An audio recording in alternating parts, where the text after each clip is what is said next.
This podcast is a proud member of the Unidentified Network.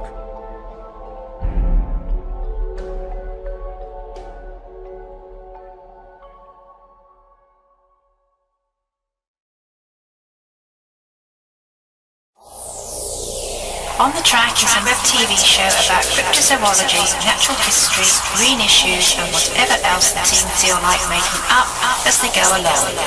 Enjoy! So what's in today's show, Mr. John? Well, Harris, in this week's enthralling episode we go back to Idaho for the second part of our conversation with Ray Harwood, the Sasquatch archaeologist.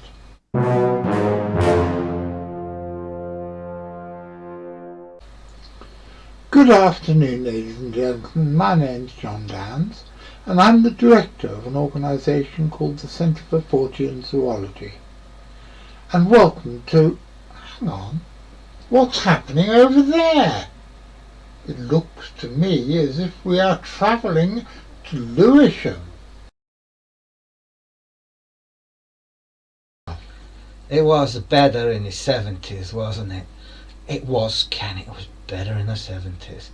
Doctor Who was better in the 70s, wasn't it? Yes, it definitely was. With John Pertwee, he was the best, and Tom Baker, he was the second best. It was better in the 70s. Yeah, it was scary and dark and weird, wasn't it? It was, and there was no gender flipping and no moralising and no woke PC nonsense that makes you want to vomit and switch off, which everybody is doing today. It was better in the 70s. Doctor Who was better in the 70s.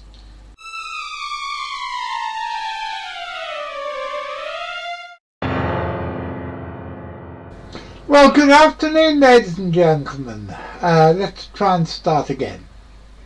My name's John Downs. I'm the director of the Centre for Fortean Zoology, and welcome to another episode of On the Track. Just in case you didn't know, because you're not a regular viewer, and why not? I think you should be a regular viewer. McCrinnan, do you think they should all be regular viewers? Damn well straight, Jack. I'm not quite sure why Mr. McCrinnan, who, by the way, yes, Mr. McCrinnan, he's here. He's an old friend of mine. I've known the guy and loved the guy for about 35 years. He's not very well at the moment, and he is hiding in a ghetto in Bristol on a cold and grey... Yeah, I like the chocolate bits on the ghetto. And the cherries. and the Black Forest. Yes. Oh, I wish I could eat ghetto. That would be nice. Which part of Bristol are you in? What's the name of the... I'm in Southmead now. In a cold and grey Southmead morn, another little V. McCrinnan was born in the ghetto. In the ghetto. And his mother cried because he'd eaten all the ghetto. And yeah, ate all the glassy cherries. well, that's a bit like Who Ate All the Pies, isn't it? Yeah. Anyway, ladies and gentlemen, V. McCrinnan is an old friend of mine. He happens to be hanging around with me today, so he will come and go as things go. What are we going to be doing? Oh, I suppose I ought to explain, for those of you who don't know, On the Track is a show which comes out for about half an hour every Saturday afternoon at 3, and for about half that every Wednesday evening at 6:30. This, as you know, because it's Saturday, is one of the Saturday afternoon ones.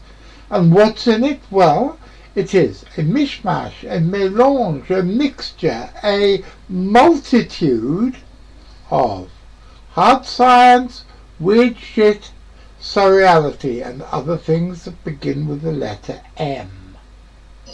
But surreality does not begin with the letter M, I hear you say.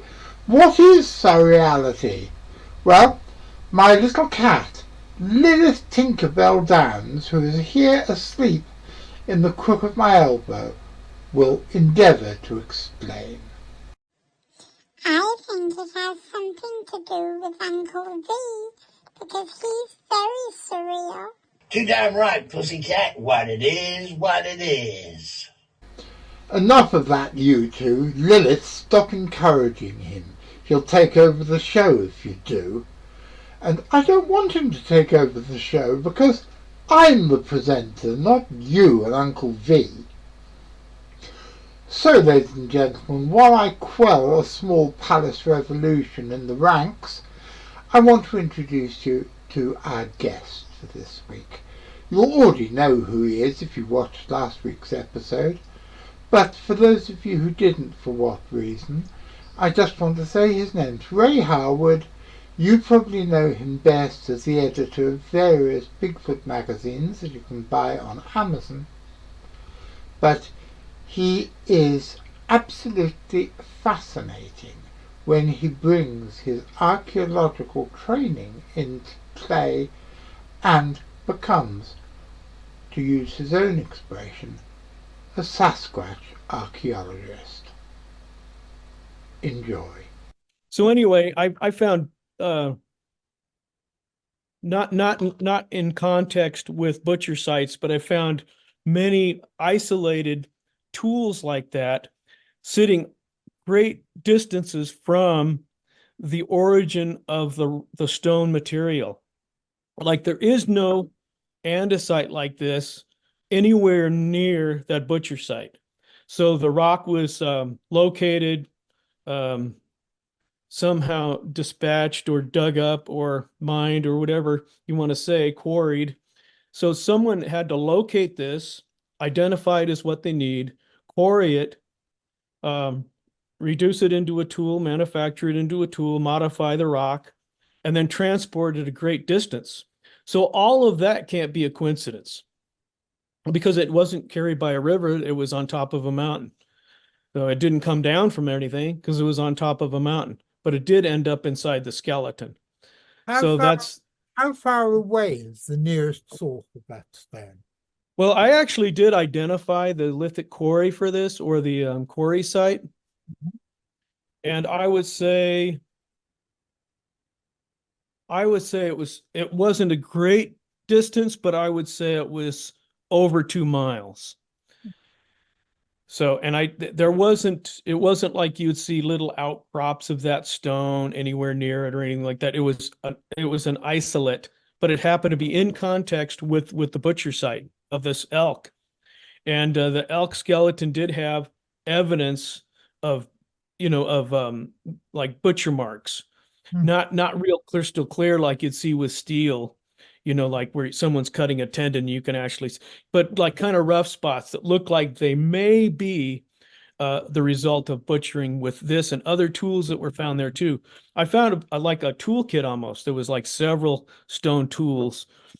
In fact, this little flake tool was there, and it's quartzite, so it's a different type of rock completely.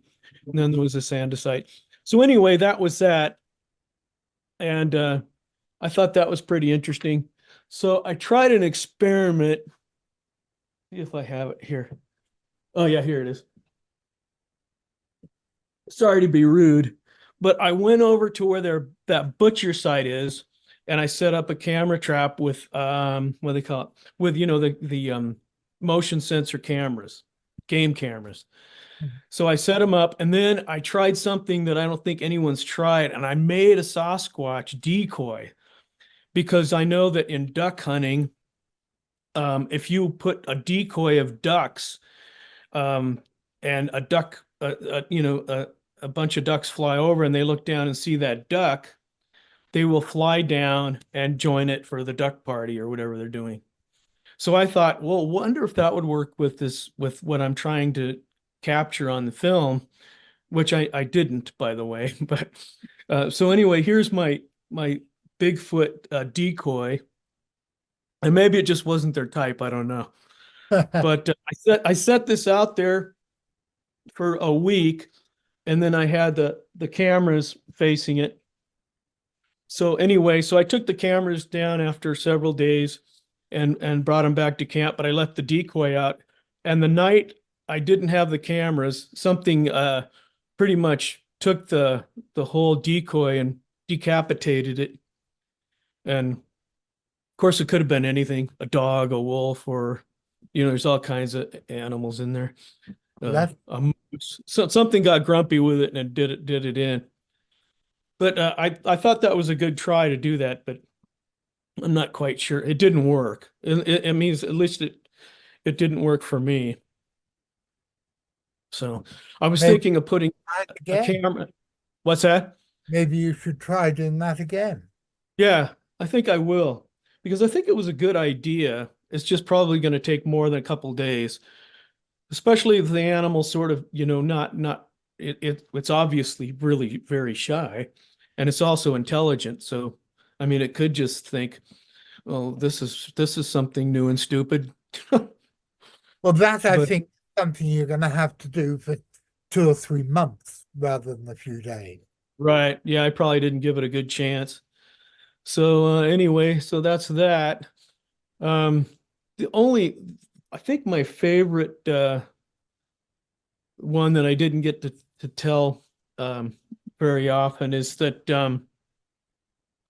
okay, I was on a deer hunting trip up by the Canadian border, and I'm always looking, for Sasquatch stuff too, like a lot of times I'll find the what they call the structures, which can be anywhere from three and more branches or sticks or whatever, stood up.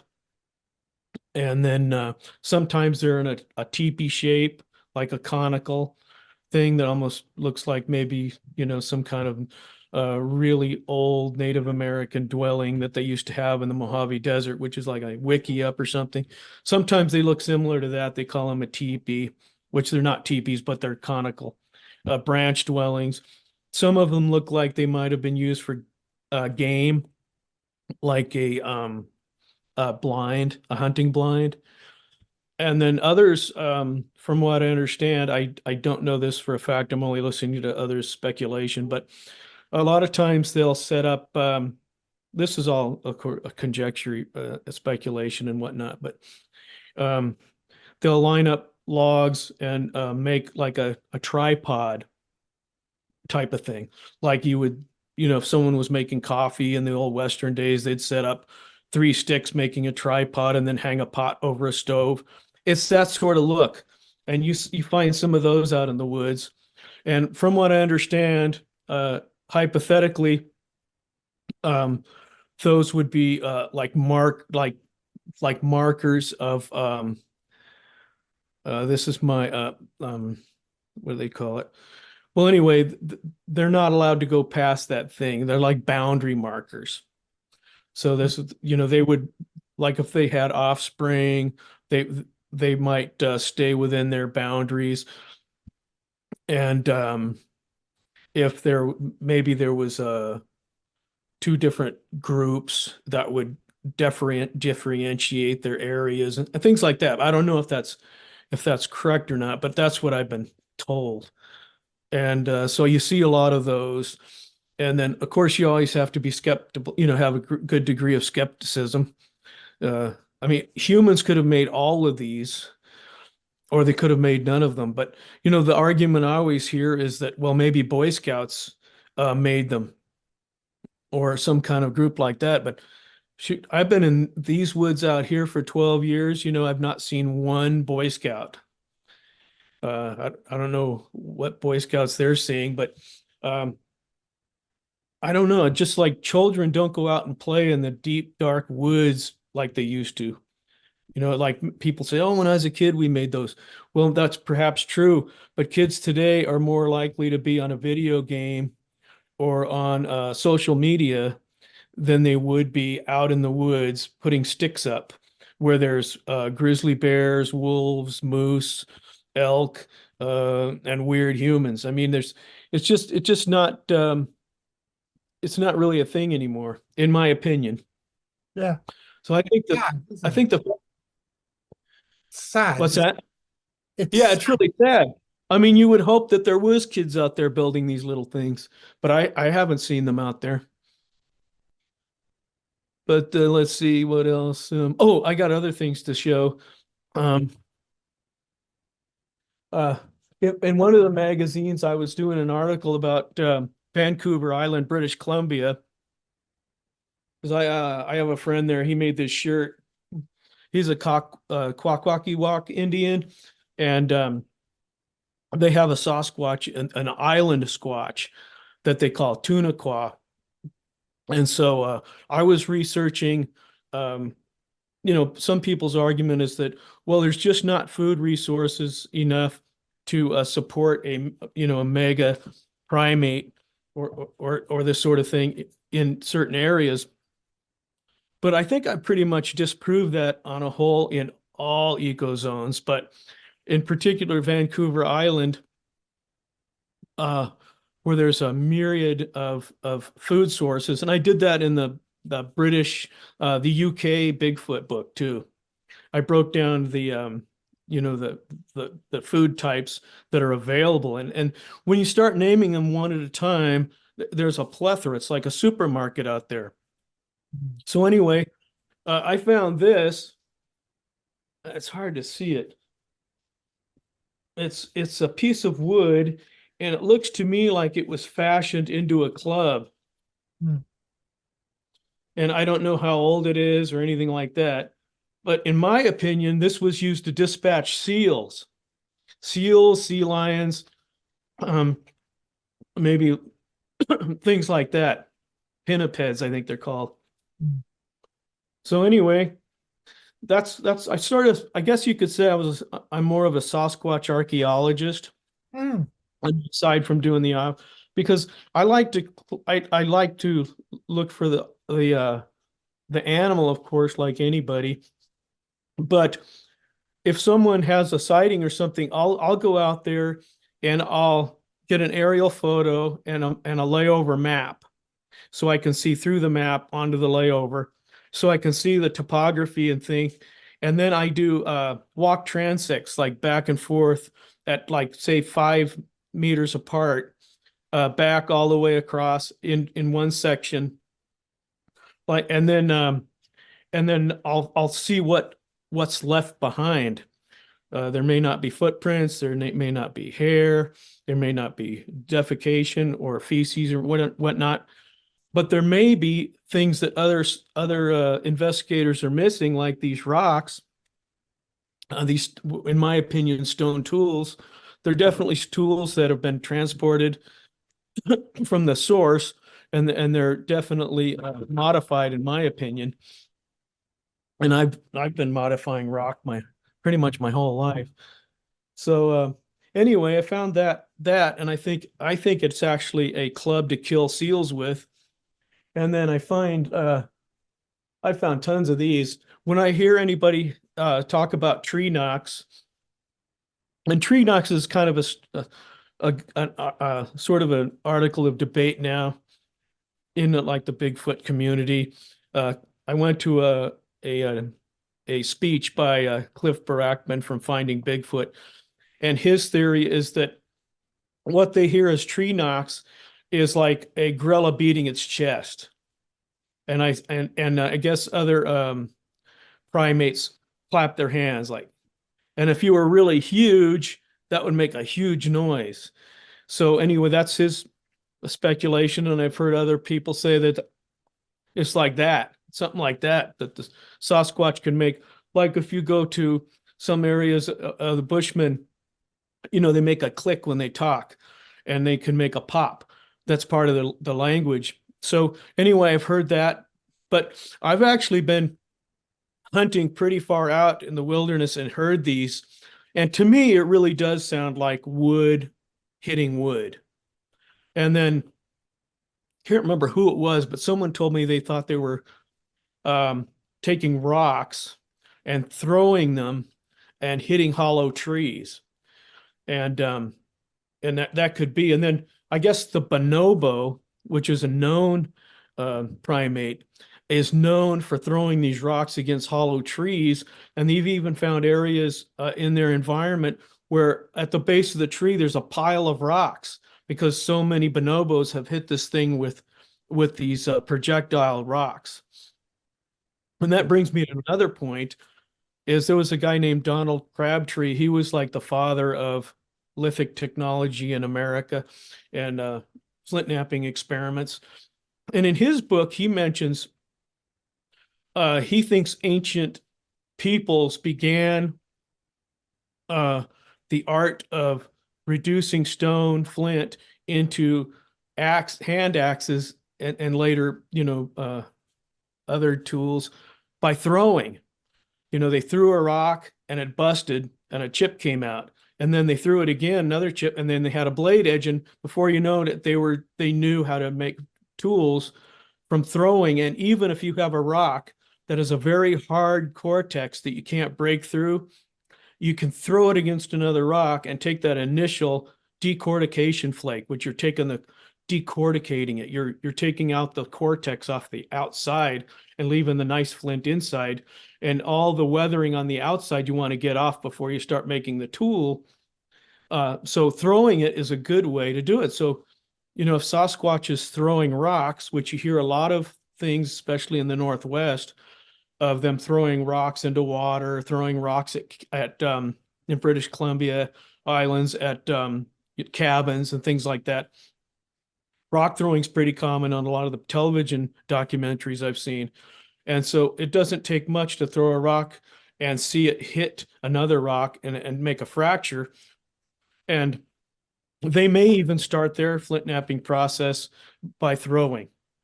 But in any case, in one of my transects, when I was walking back and forth after hearing a tree knock, because I still think at least one of the ways they make this noise is by hitting, a modified branch that's been modified into a club against a tree to make that. So on one such occasion in Montana, I actually heard the tree knock myself. So I got out my map, organized things, and I started walking back and forth where I thought the sound was, and leaning up against the tree was this modified branch, which has been debarked. They took the bark off, and then you could see on the tree, this was leaning against a tree, and I took a photograph of that. But you could see on the tree where bark had been knocked off, where it looked like this particular tree. I'm making a lot of assumptions, but it looked like they'd taken this thing and hit the tree. Right. So I don't know who did it, but someone took this and cut it broke it off at a certain length, a specific length. And the reason I know that is I've collected dozens of these things, and they're all the same length. Well, I very much enjoyed my conversation with Ray Howard. Now, will you two shut up?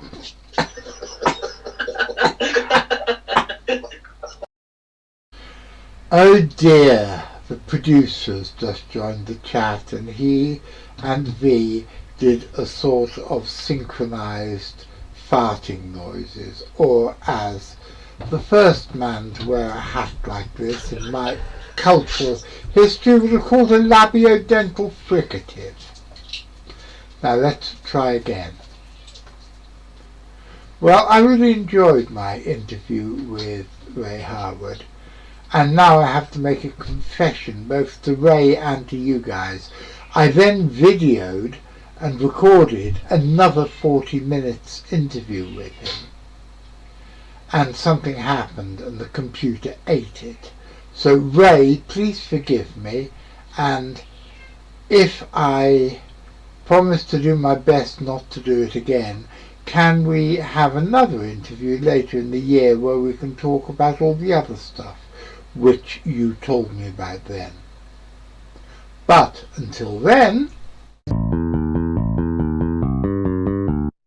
if you want to support us and help us make more content like these, please press like, subscribe, follow our Facebook page, and check out our Patreon. And there's the ghost of Joe Strummer, who's an ever more regular visitor to my little house, will tell you. Don't forget to ring the notification bell, otherwise you won't be told when the next episode's gonna be. And that would be an awful pity, wouldn't it? If you've been affected by any of the topics in today's episode, you can just bugger off, because we don't give a monkeys. Bloody well get a grip. Sort your own bloody problems out rather than ringing up somewhere. Okay, ladies and gentlemen, unfortunately I have both producer Louis and V. McCrinnan here with me. Say hello to the ladies and gentlemen, boys. To the ladies and gentlemen, boys. Hello. Hello. I think they're both going to totally disrupt me trying to wrap up this episode, but I hope you enjoyed it anyway. I want to say a big thank you to my guests, particularly Ray Harwood, and also, I suppose, to Computer Boy and V. McCrinnan. And what about Lilith? And what about the cats and the dog? Yeah. Is it because she is black? No, you can't say that. Sorry. Will you two just shut up and let me finish this without having some sort of a heart attack? Sorry. Thank you very much to everybody, including Lilith, because she's a darling little cat and she's much nicer than either of the two idiots you can hear via my iPad. They're just being disruptive and stupid now. Well, I'm trying to tell you, I'm going to be back here on Wednesday, and what am I going to be talking about? I have no idea. Do you know why? Because I haven't filmed it yet, and I've got absolutely no idea what I'm going to be talking about on Wednesday. And I'm going to be back here on Saturday, and I also have absolutely no idea of what I'm going to be talking about. Louis, what do you think I should be talking about on Saturday? Eels. Now that's not a bad idea. Yes. You know why? Why? Because it would be an eely good time. Oh dear. Oh God, Louis, that's not funny. Come back, Richard, all is forgiven. Yes, I think so. V, you're about as funny as herpes. But I didn't mean you, V, I meant Louis, in fact. You're funnier than herpes, Louis isn't. Alright. But anyway, I will be back on Saturday. And are you going to be listening, Mr. McCrinnan? Well, I would imagine so. And are you going to be listening, Mr. Louis? You say I don't listen, so probably not. Oh. Of course. He just says I never listen. I didn't say that at all. Yeah, well, you shouldn't say that if you do. Anyway, shut up, both of you. You're both going to be listening. And I'm going to be with the show doing the live chats and the everything else that I do. And so if you are watching, I'll be seeing you. Seeing you.